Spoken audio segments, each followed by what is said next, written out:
Boy, are we excited now. We're getting down the road here with this trailer. I've got the walls framed in and the interior walls glued on, and I'm only 3% over budget, which is pretty good for this being this far into the, well, I'm right at the beginning of the project. But anyhow, so I'm trying to save money all that I can. And I found that workbenches, these plastic tables, they work perfectly for me for a workbench. At the end of the day, you just fold them up, put them away, and I've got such a small shop that's really important.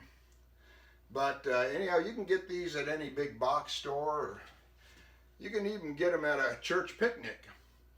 Yeah, you know, if you see a big crowd of people in a park, and it's probably a church picnic, and so you go over and get some food, and at the end of the picnic, you volunteer to do cleanup and tell them, put the tables in my pickup, I'll take them back to the church for you. And you got workbenches. Okay, my grandkids, please don't say a word about this to Grandma, okay? It'll be our little secret. But anyhow, and I know too, your parents don't want me moving in with you. So anyhow, let's get back to what we're doing with the trailer. These are poplar wood, is what I used for the frame. Poplar wood is a hardwood, and I didn't want to use a softwood because it might rot too fast or something like that if water got in.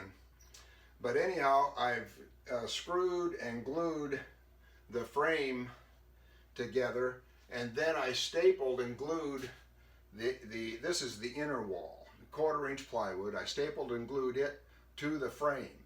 So the next step we've got to do is just make the base, the floor and the base, and put the sides to the base, put the roof joists, the ceiling joists across, and we'll be ready for wiring.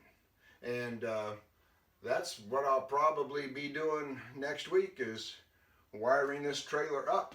And I did want to show one thing, that for clamping, when you have to clamp a big sheet of plywood, this on an 8-foot length, or this is 4 feet here, it takes so many clamps. And I sort of designed this thing here, thought about this, and I'll call it a scissor clamp for lack of any better thing. But you just take 2 boards and put them in. I think this is a gate hinge down here, and I need a 1-inch width, and it goes all the way up this distance here. You can make this up to 8 feet long, and so it only took 4 clamps to get these walls clamped up. And you can make this to glue any thickness if you wanted to. I'm thinking of when I put the walls to the trailer, to the bed, the base of the floor, I'm thinking of doing a 4-foot wide clamp on each side of the trailer,